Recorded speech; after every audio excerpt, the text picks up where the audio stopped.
Hello everyone. I've been doing a bit of tidying up over the Christmas holidays, and as many of us, we've probably got lots of kits, and I've found quite a lot of kits which I've bought and then haven't done anything with. So I thought I would take us through the process of putting some kits together.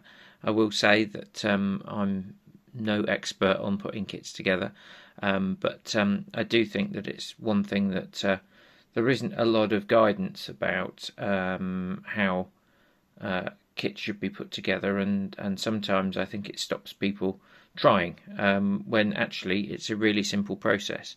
So what I'm doing here probably isn't the most efficient or the best way of doing it, but it's the way that I've found is the best way to do these kits. So what we have in front of us is some Euston Gate kits which I built a few years ago. Very nice little wagons and little guards van, and they were very simple to put together. There's a couple more over there, and then these are the ones that I've found. So I'm going to start putting these together. So I've removed the packaging. It's actually such a long time since I bought these that I actually can't remember what kits they are. I suspect this is another guards van similar to this one, although I think it's the double-ended one. We shall find out. Yes, it does look like it's the double-ended guards van. So the first thing to do is to sort of go through and just make sure you've got all of the bits and pieces that you need. And we will do a dry run of we need to take some bits and pieces apart through this first, and then we can take all of these. We can cut all of these out and cut all of these out, which are relatively simple to do, and then we can do a dry run and see what we've got to put it all together. So I generally just very gently sort of move these around until they break off. I have tried to get a knife in it, but it didn't really seem to go through. But then you can, if you do need a knife, then you can just push them in to the edges, and then you can start to take all of the bits and pieces to get apart. While it's relatively simple on these ones and you're not going to do much damage, you do need to be careful. On the smaller ones, then you will need to stick a knife into the edges of these, because some of these are very delicate, and if you were to just play around with these, then you've got a good chance of breaking the bits off. One of the things that's good about the Euston Gate stuff is that you've actually got the frame here, and then there's other bits and pieces which are nicely stored inside the frame. So you can just pop these out, and then there we go. Then actually we've got the frame for the chassis, and then all of these things will go together in a little while. And then you've got this little bit in the middle which will pull that apart, and then we've got this which will sit there. I'll go through that in a second. Now what I've done on these is sometimes you'll note that these extra little bits of wood on the sorry, that hasn't focused, where it's come out of the other bits of wood. So I've just used a knife to sort of cut the little bits off the end. You can then use, and it's probably a good idea to then just use a little bit of sandpaper just to sand those off, and then when you do your painting later on, then it'll make sure that you get a better finish. So it does take a few minutes, and especially with these little things which we'll come to later, they need quite a bit of just very minor fettling with some sandpaper, just to get the little bits off the end. So I'm just cutting these. Ooh. Difficult to do this one-handed.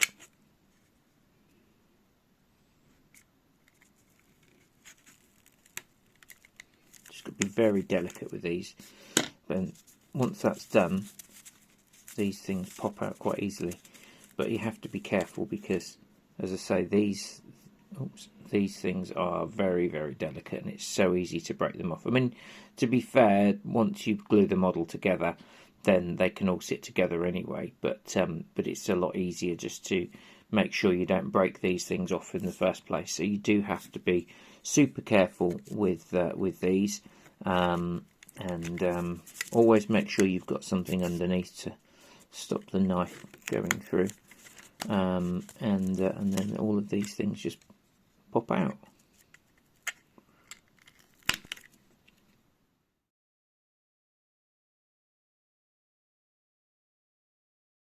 I've pulled all of these apart now. What you need to be really careful of is these little tiny bits. They are so small, so just make sure that you have pulled them all out of the spile, and make sure you've got them all, because they're quite important for your putting the axle boxes together. So I think this looks like a little reindeer, which is very festive. It's very nice. But these go together quite easily. You've got this, and then that goes on like that, and then you've got the little bits which are the sort of the fixings to the hangers, and so that will go on there. All of these need to be glued together, and then you've got this, which is sort of your cover to your axle box. So they will all go together, and once they're done, then they will, if I can get that to focus, they will look like that. So I'm going to do a bit of a dry run now. So this little thing has the, this is sort of the stretcher in the middle of the frame. So it has the gap at the top, and then that can just go in there, nice and simple. And then put the other one in there. Obviously we'll glue all of this together later, and then the framework can just sit nicely into here. Again, it's a bit difficult for me to do this one-handed, but there you go. Apologies, I needed two hands to do that. So then you've got the chassis, and then now if I left this, it'll all fall apart. But then these models are very clever, because then you've got the buffer beams, and these will basically push on to either end of here, and then they will hold it all together. So I've pushed those on. They're a little bit tight, but that's good. You can see the little bits that come through the end. This is why it's good to sort of sand down these bits. I haven't done that yet because I'm just putting it together dry. But then you've got a fairly solid base. Eventually the axles will go into here, and we'll glue these onto the edge, and then they will hold the axles in place. And then you'll end up something that looks like that eventually. So next thing to do is this is slightly different to that one. This just sits on the top here. And I would think this will probably sit on here, so we need to find the side sections. There we go. So this will sit on there, and then the other one will sit on there, like that, and then we'll pull it all together. So I've just worked this one out. Obviously, because it's got if you look at this guards van here, it's only got one area at the back, but this new one has got two of these little areas at the back. So this one has these little lugs, which will fit through there, and then there is So this will give the whole thing some stability. That goes through there, and then obviously this will fall off at the moment because it's not glued, but this will eventually glue onto that bit, and then this one will glue onto this bit here. So basically we start to get an idea about how it's going to go together. I think I've got all the bits there, and then obviously we've got the end bits which will go on there as well. These are the window frames, so I will take those middle bits out. Again, you'll need to do a little bit of sanding around, very little bit of sanding around the inside of the window frames, and then we've got the glazing there, which will be probably one of the last things I do. And then I'm assuming these are running boards. Not quite sure where they go yet, but we shall see when we start putting it together. Now these little chappies are the couplings which come with Euston Gates Works trucks. So these little things you pull apart, and then they go into this little hole here, and then you can put a bar through it and then create a coupling.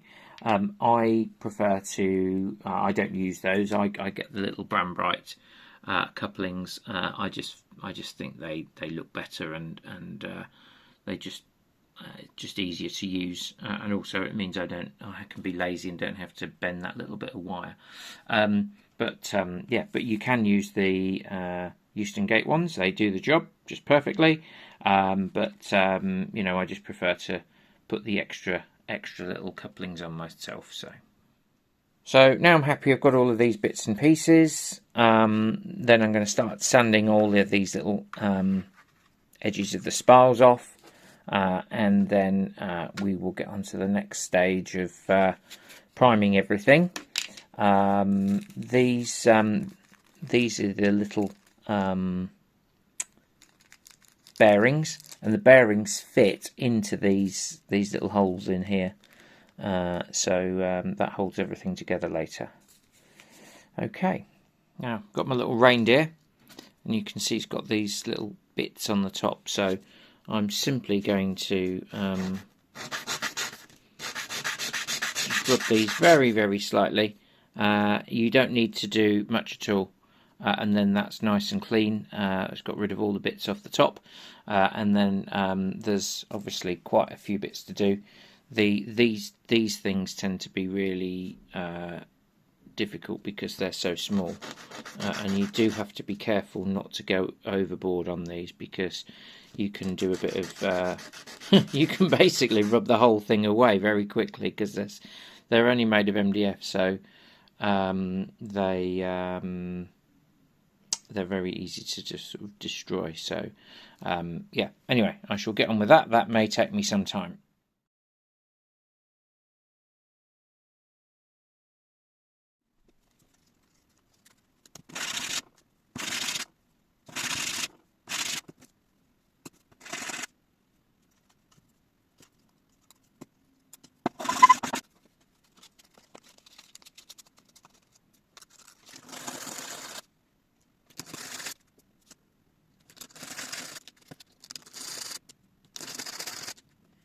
Now, the next thing to do, now we've finished all the sanding and we've got everything nice and smooth, is how we seal it. Now, this is MDF. If you get any water on it, it will swell up and you have lots of problems. I find even with the glue that sometimes you get a few little bit of problems with it. So there's two ways of doing this. My preferred option is I use some Halford's primer, and I prime all of the parts first, and then I get them all together. But the other option is to use this sand and seal. So basically you paint everything first with the sand and seal and then sand it down. I think some are of the opinion that gives a better finish, but I think means you need to do more preparation. I'm going to go with the primer option today. The only problem with that is obviously it's you need to have a mask and make sure you do it in a ventilated area, and make sure that you've got a box to make sure that you don't get paint everywhere. So I use I've got a little box over here which I will take outside, and I'll put all the bits in there, and then I will give them a good spray.